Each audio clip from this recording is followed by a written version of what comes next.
Welcome. You guys are all here obviously this morning for the first little pitch moment. We're going to keep moving along. For those of you I haven't met, first of all, I apologize, but maybe you're lucky. My name is Mike Dawson. I'm the Executive Director of SaskMusic. Very happy to have everyone out here this morning and throughout the rest of the day. This panel discussion, which I'm going to mostly pass off to this guy on the end. I'm just telling him now to help run. We're going to look at sort of the idea of breaking new markets as far as accessing new places to both release records and tour internationally. I mean, the onus, I think, on why international touring has become a much greater conversation here in Canada is that with the ongoing shift of the music industry and sort of all parties, record labels, major label down, etc., sort of talking about how the #1 revenue stream these days is performing live. There's the fixed reality that you can't play in your own backyard 100 times a year. And so objectively, if you're trying to work professionally as a musician and make a living, the more markets that you sort of have accessed and that you're doing well in, the more opportunities there are to perform live throughout a year and sort of extend that touring cycle versus sort of do your Canadian tour for a couple of weeks and then figure out what to do to keep busy and or generate revenue until you can get back to some of those cities. And so that's the onus of the conversation today. I'm going to let each of these people explain what they do because I know what they do on paper, but I also know the fixed reality that in the music industry most people have more than one role, and I think it will open up some of the conversations of what we can access from our delegates today. So if Danny, if you want to go first with a little intro and such. Hello, I'm Keir. I work with Sound Diplomacy and I've worked with SaskMusic for the past few years. I know a few people in this room, so anyway I don't, I'm sure we'll get to know each other over the next week. I basically act as a kind of, initially a bit of a consultant, secondly kind of guide into the European markets. I'm based in London, but I also have an office in Berlin and do kind of operate, produce a lot of the Canadian activations in those areas, and generally work as a kind of touch point for you guys in Europe and help you kind of understand the landscape as well as join a few dots and make the kind of relevant introductions to the market with the different industry people and other opportunities. So yeah, so that's why I'm quite familiar with a few people and kind of generally just here to be a kind of resource for you guys. I'm Jazz Monroe. I work by day at Pitchfork as an associate staff writer. I'm also a freelancer for various places and have been for the last 5 or 6 years, including like NME, Exclaim when I was living in Toronto, and just a bunch of other places like Dazed and Confused. They're sort of like mid-level sort of indie electronic music sort of world. So yeah, in terms of like breaking boundaries, I guess my input is going to be like once you've already sort of established yourself and maybe made plans to visit the UK, that's sort of where I have a sort of say in that process.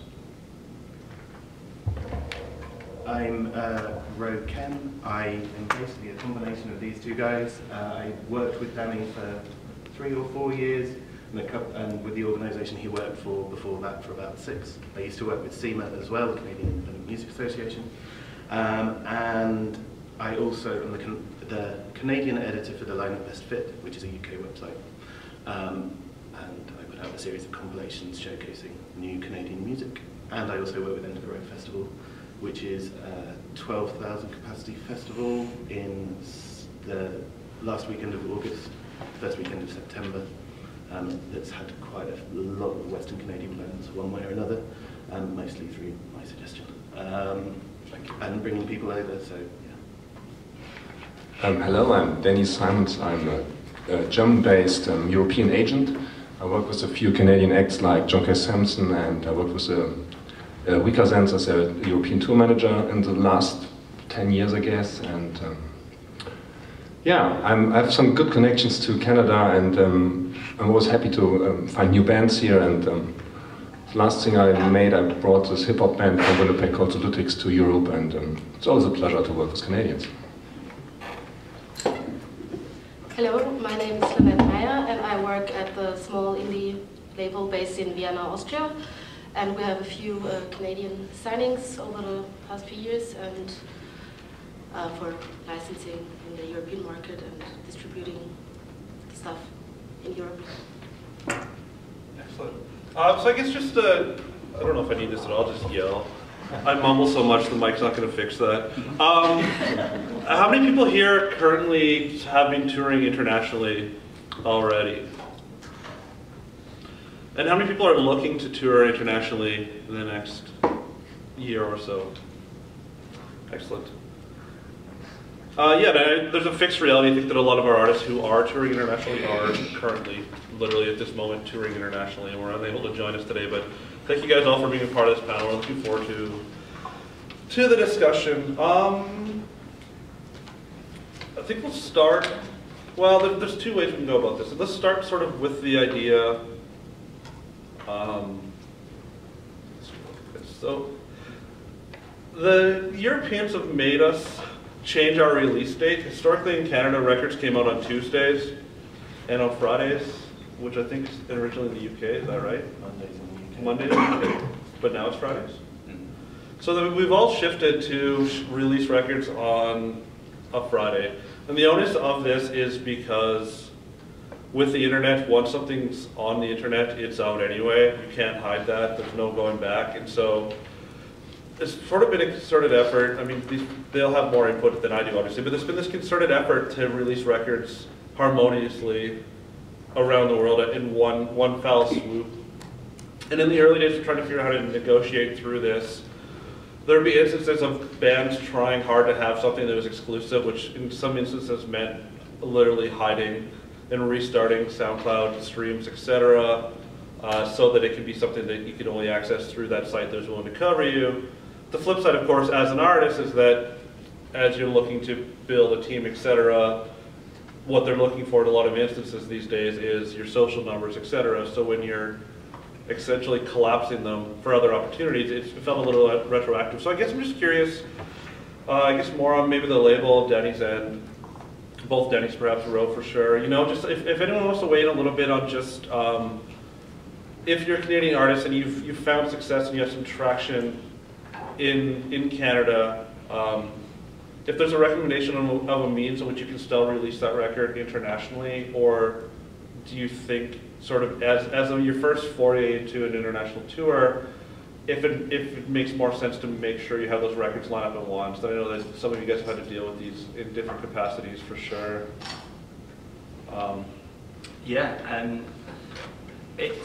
It's an interesting thing, isn't it, when you're kind of thinking outside of your domestic markets in a lot of ways, and how things kind of generally operate, and your kind of interpretation of how you should be kind of received in any given market. And I think the kind of rule books have kind of all been totally destroyed these days, because there's the kind of DIY mentality that kind of people have kind of embraced quite significantly through the different ways of self-distribution and kind of working in kind of their own means because of the internet facilities.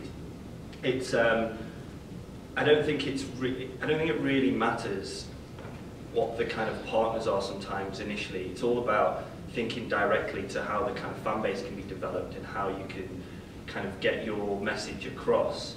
So looking at different kind of pathways to doing that is quite significant. And I think if you're doing fairly well, or your profile is developing significantly in Canada, then you know it's being able to kind of convert that energy a little bit into the kind of target markets, and you can kind of do quite a significant amount of research on how that works before you leave. And there's a big kind of emphasis that we have when helping artists kind of translate what they are into new markets is about kind of doing, you know, it's a bit of a kind of that, like the iceberg kind of concept, where like 90% of what goes on is kind of unseen and unheard, and then the 10% is what you convert later on. But you know, figuring that out now through social media and through, you know, like I say, these kind of DIY ways of being able to deliver your music internationally, you can kind of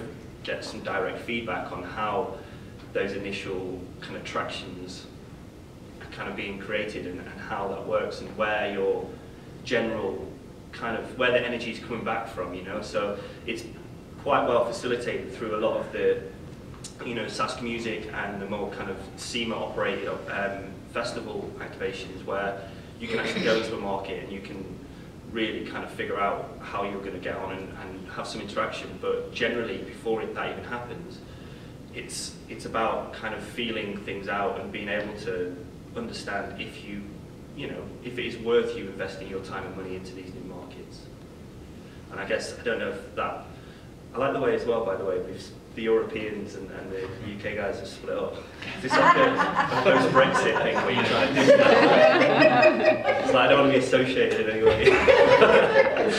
Sorry. We're saving all the good questions for these guys. Yeah, no, that makes total sense. Start with the idiot and then work to the But I guess, you know, from just to kind of involve the, I guess the more PR mentality, the kind of things that you look for from artists is, before you start to kind of champion them, is slightly different than what I'd advise, I guess, because I'm all about kind of helping develop the foundations. It might not actually mean visiting the country in that sense, but kind of looking at, you know, getting your kind of social media or your online media kind of aesthetics all in line and making sure that your offering is quite direct, so that when someone like me is trying to you know, develop the conversation for you in a given market, when I'm sending your links to somebody like these guys, the message is considered and direct. You're not going to waste anyone's time, and you're not trying hard to kind of make people find the information that they need. So I guess just trying to stop talking and bring you guys to, like, from that kind of perspective, what kind of stuff I guess artists should be doing or look to do to kind of make themselves more valuable when kind of speaking to the European kind of industry.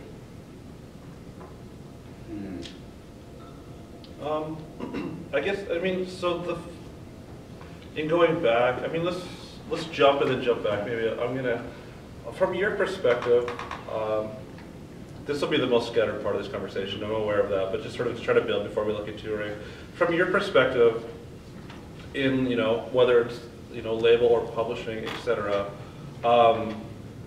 is there a demand for sort of a release that's already in the world, or, you know, is there still? I guess I'm talking. A lot of our artists have sort of been working in Germany. We were sort of chatting last night about the difference between Germany and Austria at home and stuff, but it's being advised in most cases to sort of make sure that those releases line up as best as possible, which is impossible. I'm just curious, you know, sort of from both the label or publishing, if they're still interested in picking up records and essentially doing releases.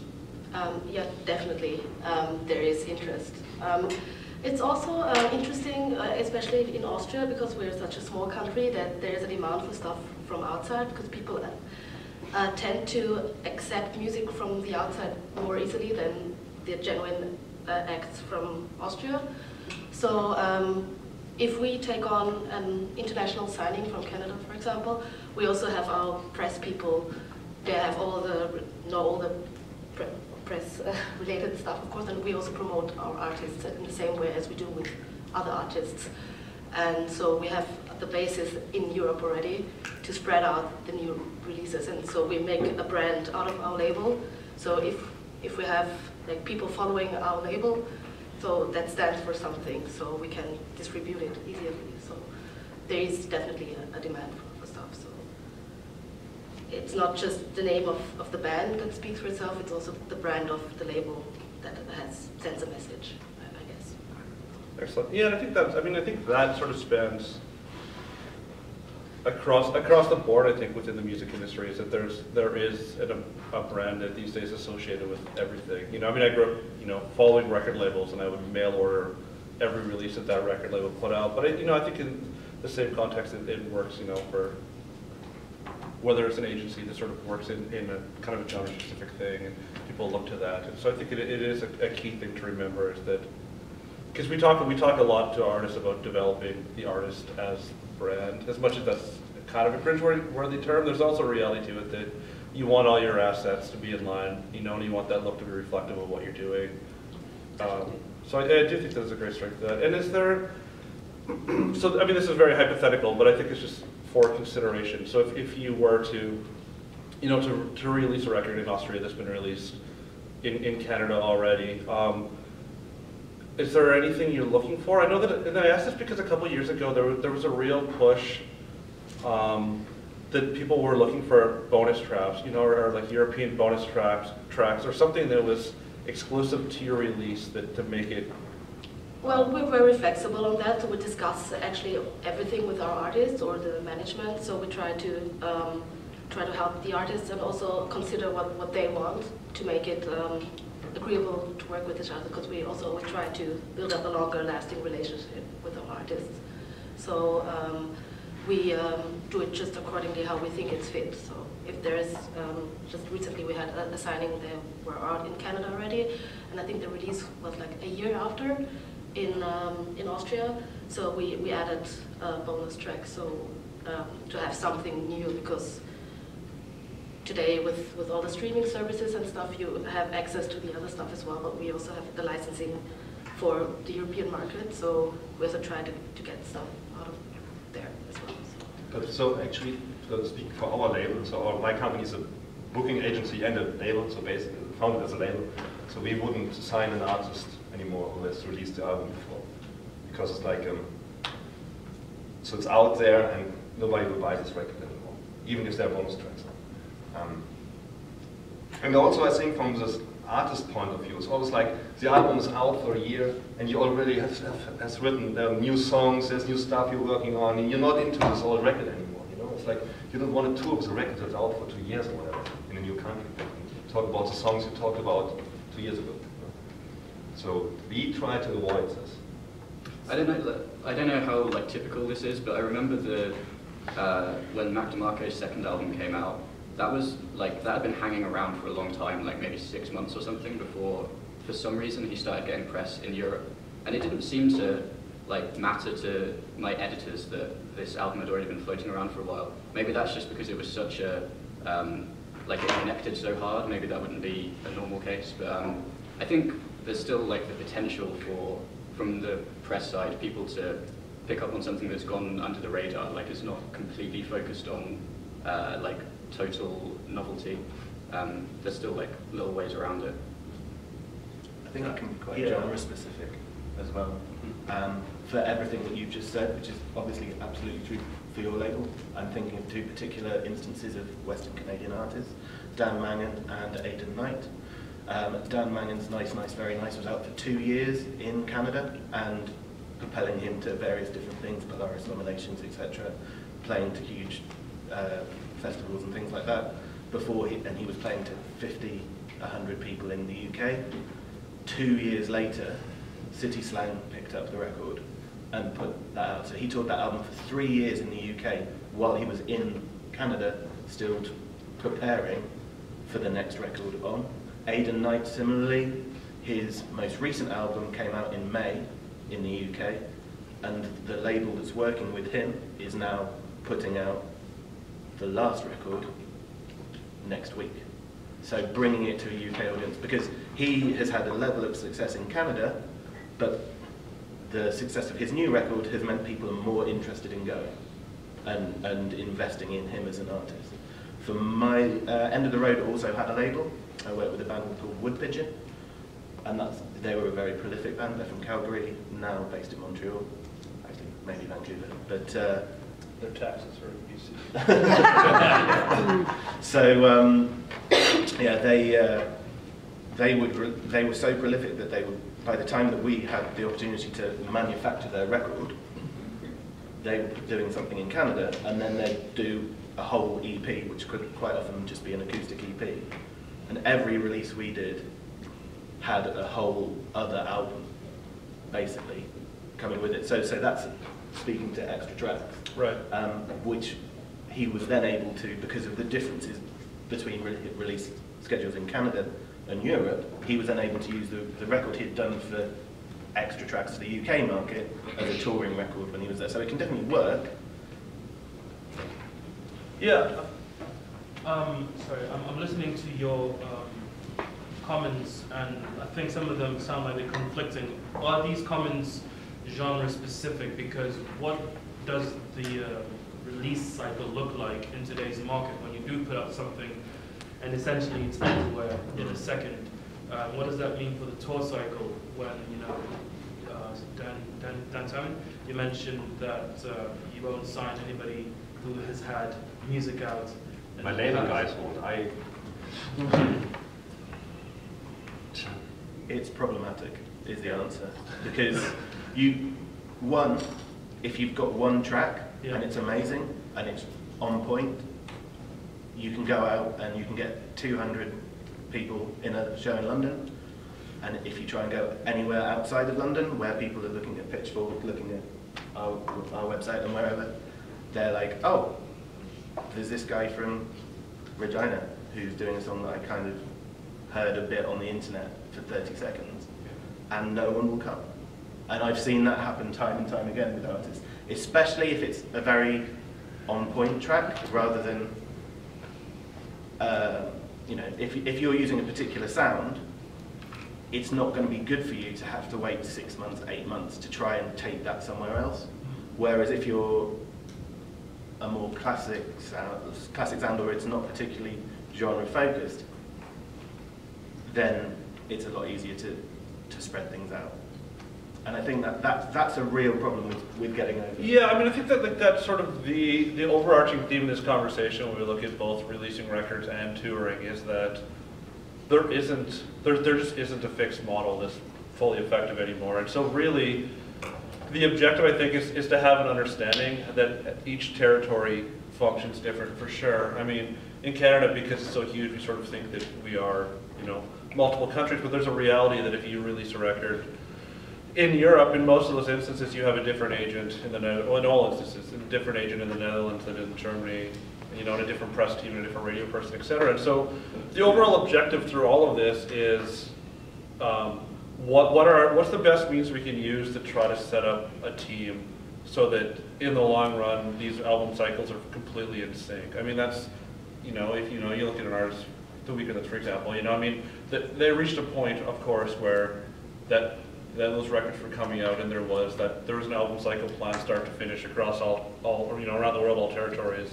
and a press plan, and people knew which singles were going where. I mean, it's a very detailed plan, but in order to get there, I think the idea is just to collect as many strategies that are currently working and do it, because there is sort of, I think, a perception that having a single and it goes viral will build a career, and the reality is it doesn't. Sometimes you exist for, you know, until the next song goes viral the next morning, and then people are no longer interested in paying to see you perform live. Dan Langen's an interesting example. I think Andy Schauf's a really good example as well of how there's no real kind of, you know, both have exceptionally great records that they had to work for the best part of 3 years in Europe, whilst ticking over here and developing what they were doing here, but then, you know, actually committing and actually going through the motions a little bit.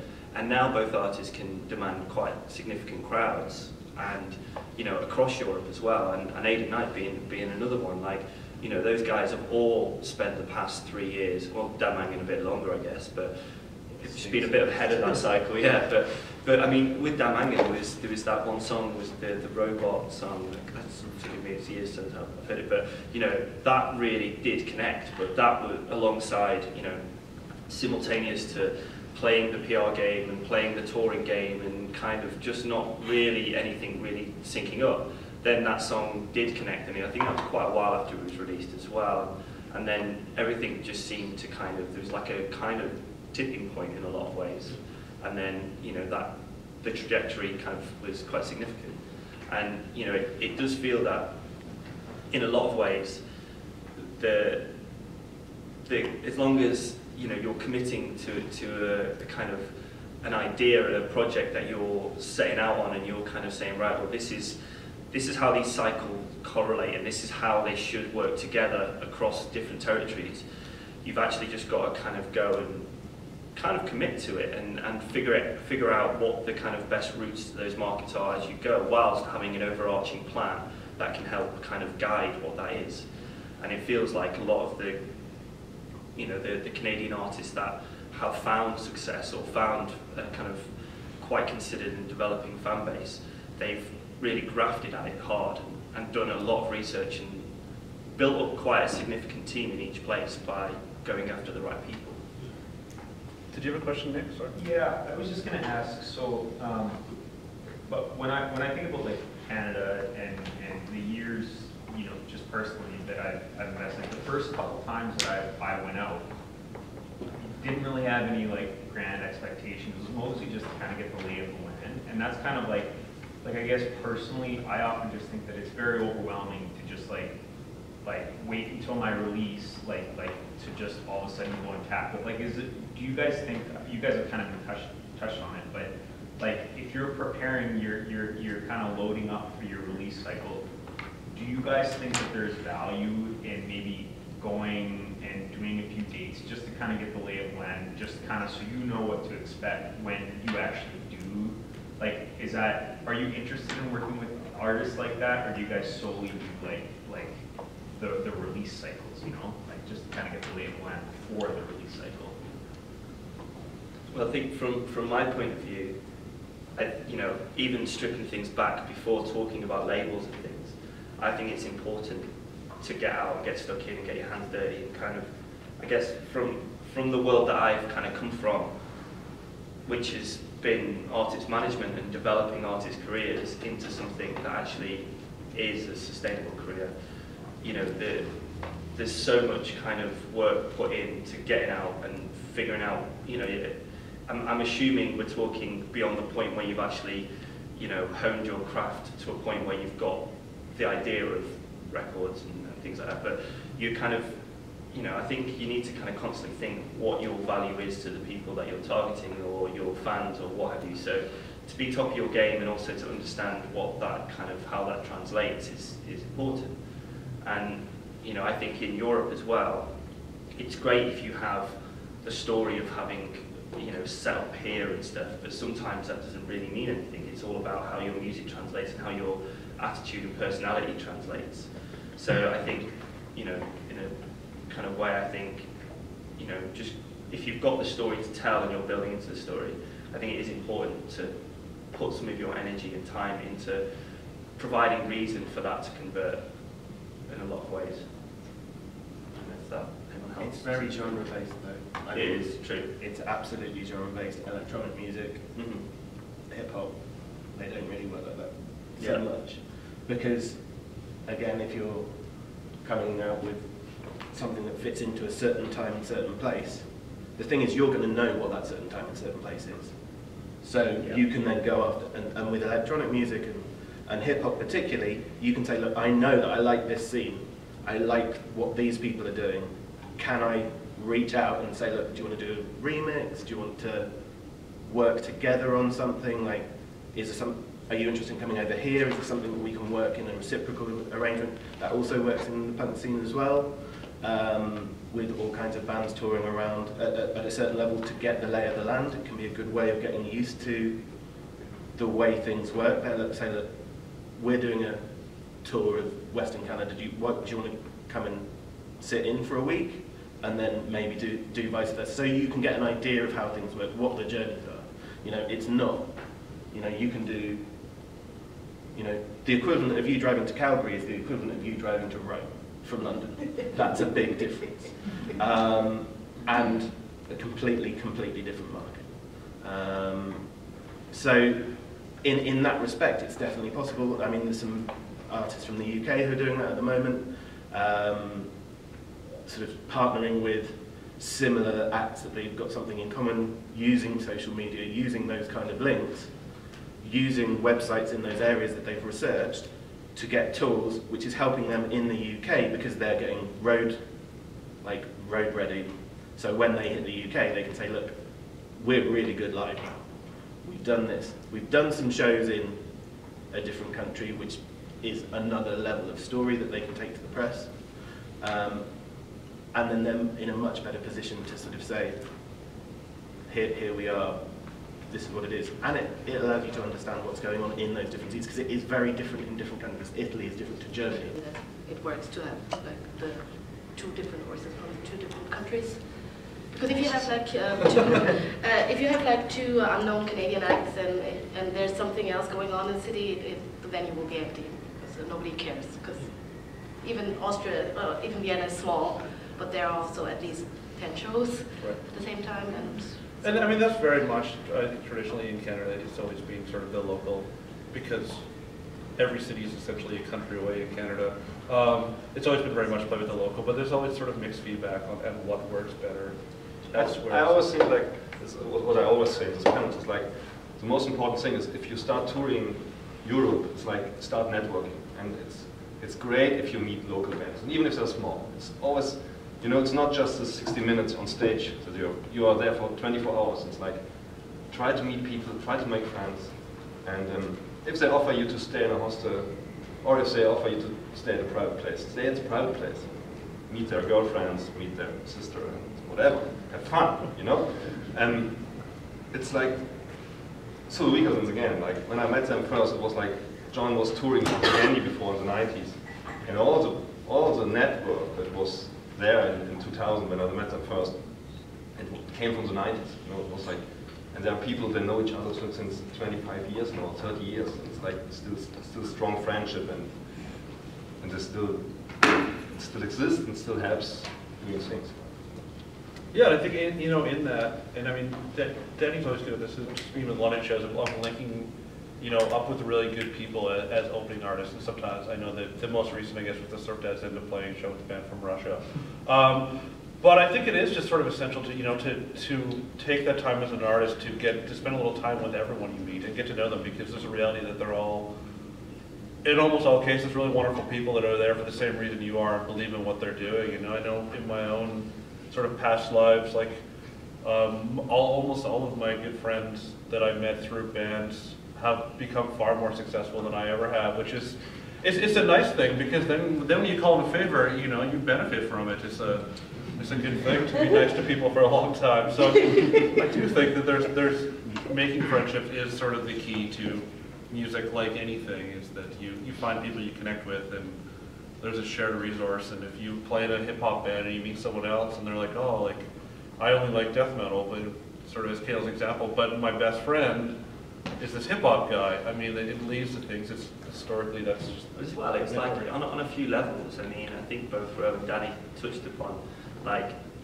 for very selfish reasons, all of these kind of networks that you develop and these communities that you develop, they enhance your, I hate to kind of use these buzzwords like value and stuff in markets, but generally they do. I mean, if you make a load of friends in London, and you know that you can pull a few favours when you're in London to do a show, then you can bring 20 people to a gig, for example, then a promoter is going to be like, well, that's great, because they know you're going to bring people into the room. But then also thinking much wider and much broader, like, when you're making friends with artists and you're spending time with artists, and what kind of collaborations and co-writes and remixes and features and all of these things effectively mean for both sides, for both sets of artists, they can be quite significant, because A, they make you challenge what you do in your space, because you're working with other people that have a different point of view, so that can be beneficial. It can only be beneficial.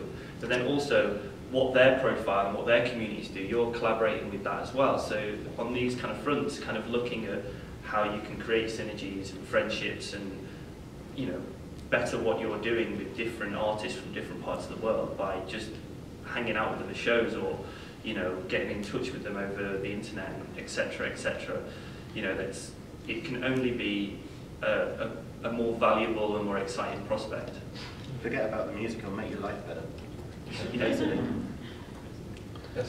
I'm a big believer in fundamentals, because I think we all have to build on something, right? In your experiences, I mean, we're talking about releases and touring.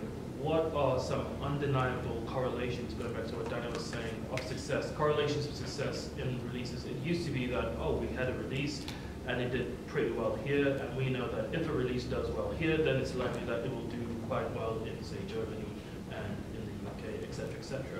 In your line of work, in your day-to-day, what are some of the correlations of success that you're seeing around music and releases, as well as touring / performance or booking dates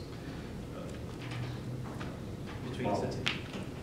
So, success. Actually, I think every market is a new market. So your success here in Canada doesn't mean anything to Poland or to Belgium again. You know, it might mean something about your professional attitude to, and about your quality as an artist, like in a live band or something. You know? But I think you have to start from zero in the new territory. If you're Brian Adams, okay, this is something else, you know. But it's like talking about normal bands. He's almost back to zero, I think. Yeah. No offense. It's also being quite sensitive and understanding what the different routes to the market are, because if you think, you know, if you're trying to like place any kind of understanding or value on what success means in different markets, I mean, you know, obviously we're in an interesting time now where the emphasis is very much on a song, and if you think about Spotify and the importance that plays in, you know, no one really cares how many Facebook followers you have anymore, but that's what they did a few years ago. Now it's like how many times your song has been streamed, etc. It's like there's a value judgment on that these days. Until the next thing comes along that people can think, oh well, this is the thing. But effectively, you know, Spotify and these streaming services, it's all about one song. It doesn't matter about your album or anything like that. And I think that cuts across any genre. If you have a song that is kind of picked up within the curated playlists, you know, so the algorithms kind of work in these kind of ways, then that can take you from absolutely nothing to very significant spotlight on what you're doing. So that can be a catalyst in that way. I mean, getting to that point is a bit of kind of black magic and kind of just trial and error in a lot of ways, but it can work quite rapidly in that. So it's kind of looking at, because I know Spotify is still a kind of developing thing here in a way, but in Europe it's huge. But then going back to what Mike said with when we had Surf Dads last week and they played with a band from Moscow. This band from Moscow, there's no Spotify in Russia, so their kind of presence on that platform is terrible. They look like this kind of, you know, just on a very kind of aesthetic point of view, they just look like they're not really doing anything. But yet they sell 2,000, 3,000 tickets across Eastern Europe and into Russia. So actually their profile is far more significant than Surf Dads, but Surf Dads were the ones that had the kind of profile for the show. So it's kind of just being a little bit more kind of, sensitive to what the different modes to music discovery and things like that are in the different markets. Is everyone familiar with what curated playlists are, what that means? No. Well, I'll give it a stab. No, I mean, so, and it is fairly new. I mean, Canada, the rollout for audio is far more substantial than Spotify in Canada, just with some licensing issues for a number of years. And you know, I think at this point, Spotify couldn't be happier that audio folded around the same time that they had sort of the official launch. But we are a number of years behind most territories as far as that being the preferred means to listen to music. And so, I think probably organically, like as in anything that happens in music, there were some people with excellent taste and, you know, some publications with excellent taste that would put together monthly playlists of, you know, these are the artists to check out or whatever, which, you know, historically probably happened in Spin Magazine or whatever, to date myself. And so you have subscribers to these playlists, you know, that'll happen monthly wherein if you are on a curated playlist, you can easily get 100,000 plus listens, sometimes substantially more, you know, in that month of people discovering music who turn to that. I mean, the flip side of it, I think, is that curated has become a fairly loose term, I think, particularly when you start to look at major label money and major label motivations, wherein they're just paying kids to plug songs into playlists, and so there'll be an artist who sort of will announce they've signed and suddenly they're on X number of playlists. I mean, that's a huge way to break a market, obviously, I think.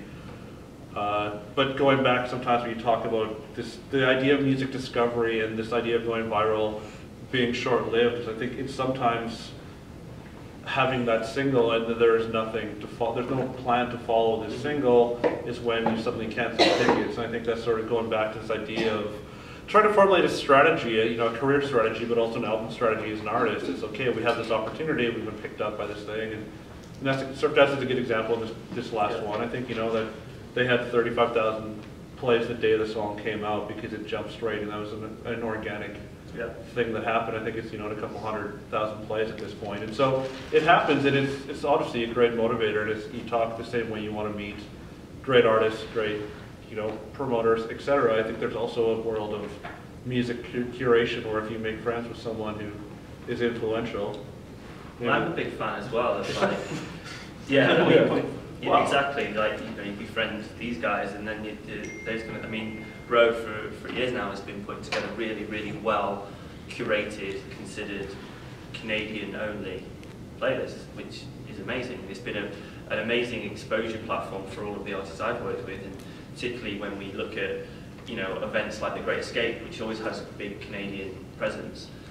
We partner with the line of Best Fit with Ro, and he puts a playlist together, and then we get lots of media kind of opportunities with different kind of Instagram takeovers, film sessions, you know, which is amazing because it's a big profile lift and focus on the music that's happening. So it's just understanding that. And I'm also any artist that I'm kind of usually artists that I manage, I basically advise them to curate their own playlists and to start to kind of use these different platforms to build their community with the artists that they like, because what that does then is it not only shows you're championing certain artists, you know, they may champion you back, but regardless, you're presenting a bit of a kind of, this is the shit that I'm into. If you like it, you'll probably like me, and you know, you're helping on a few different levels on kind of interacting with that world and those platforms. Because that's what, like, the algorithms and stuff too, like, for example, Spotify, like, is that more? I'm sure it does, yeah. Yeah, I think it builds on the related artists part, you know, which is a little link at the top. If you discover a new band, there's the related artists music discovery option. And so, I mean, that's exactly it. And so in Canada, I don't know if this is the same universally, in Canada, you have to have 250 monthly followers, listeners, before you can claim your own artist page, which seems a little, I don't know, what proprietary in someone else's interest. But I mean, once you reach that point, you just fill out this application, and then you can create playlists, etc., under your own artist page. And it is a really great idea to sort of curate. You know, you can post a link, here's our new single, and all of the artists we like, or who inspired, or what have you, and it reaches people. It helps build that idea of that brand. This is what we do. You know, this is who our peers, or who we want to be associated with, or who are our friends, or doing similar things, or what have you. Do you remember MySpace when you had your top 5 friends? Yeah, I do. Unfortunately, Tom. Yeah. Tom was always in there. Yeah. And then the 3 bands that you were listening to at the minute. Jazz, do you remember MySpace? Yeah. what that is, that's like hip hop culture basically coming in. I mean, but developed into the other models. You know, you put out your mixtape, which is saying like, this is what I'm into. This is, and you know, 3 or 4 songs in, when people are getting into it, then you put your single, right? Because that's when people have got the picture of what you're doing, and that's exactly what it is in terms of these things. It's almost, it's not as important. Forget that sentence. But it's like when you're sequencing your record. Where am I going to put this? This is something that I know me and my friends would go crazy for, so I'm going to put this, then introduce this new thing to this audience that I want. Because if they're like me, they're going to be excited by that track and then be like, full of good vibes, and then this track, oh, this is great as well. Brilliant, job done for you in terms of introducing what you're doing. It doesn't take that long if you're big music fans.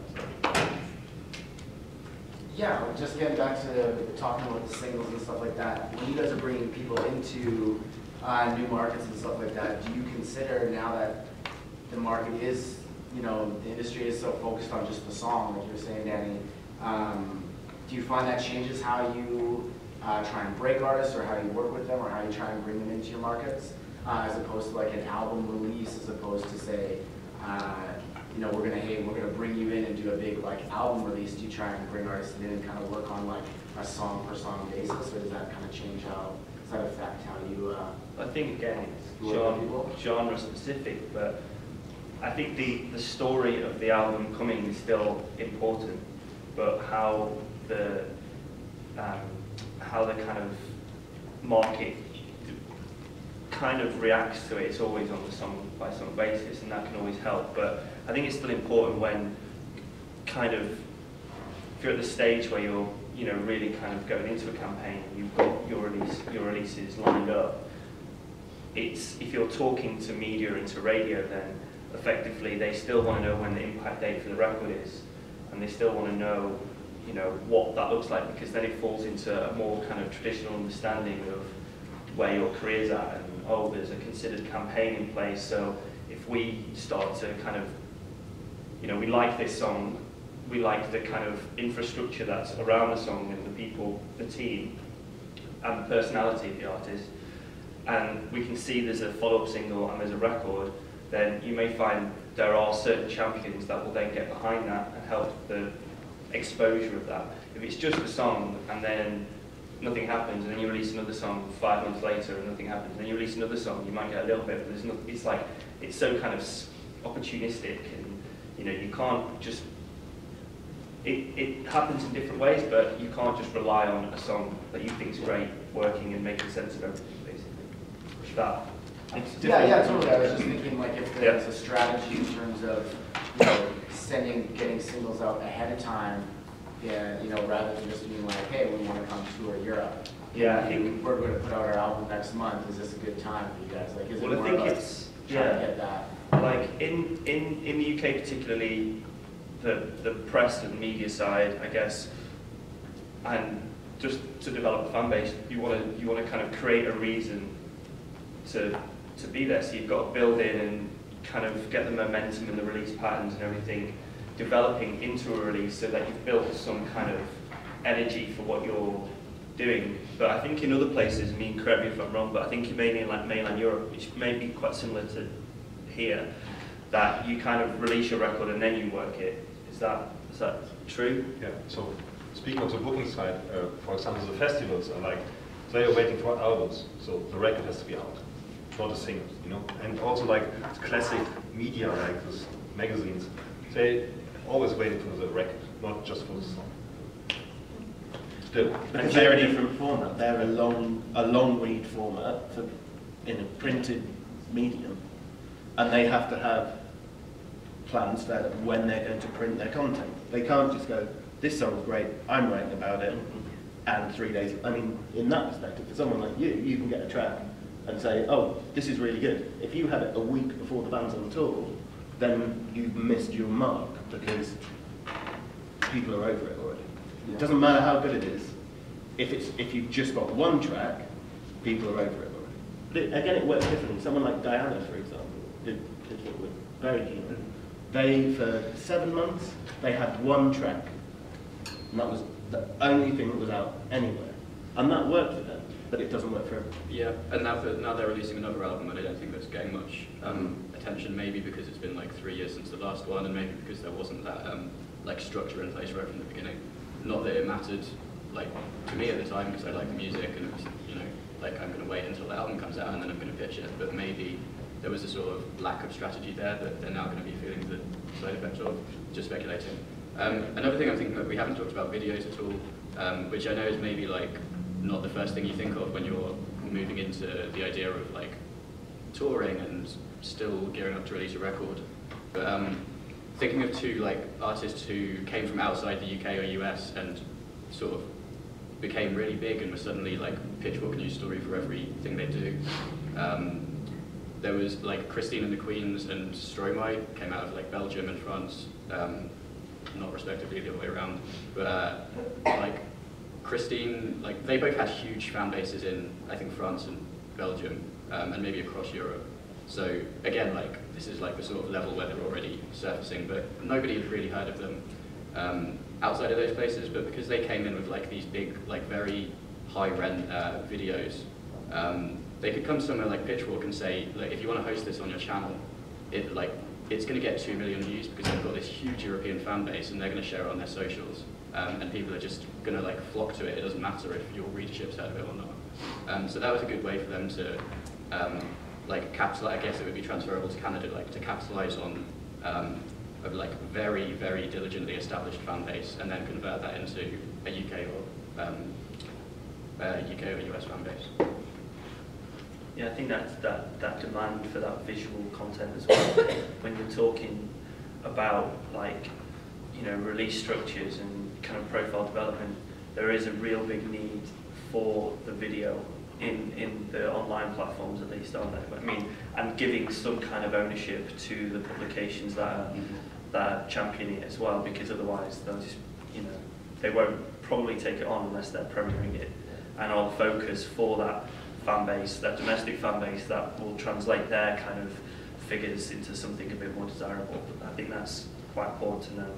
And also, like, another thing that I try and kind of hit home is that if you're going to make a music video and all what that, you know, everything, the costs of that and the energy that goes into it, it's like that can be so many more visual assets if you deconstruct what it is. And, you know, things like, you know, like trailers that you can put on your social media to build into what that video is going to be, or like behind the scenes kind of, I guess, mini documentary kind of things as well are always quite good, because that kind of exposes more of the personality of the artist, and I think in the UK particularly that is really, really important, you know, people like you as a person. And that's why these events as well, where you get to meet different artists in different industry, you know, if I meet someone that comes across well and, you know, have done their research and know what they're doing and generally is in it for the right reasons, I'm definitely going to take that away. And actually, you know, I'll try and make this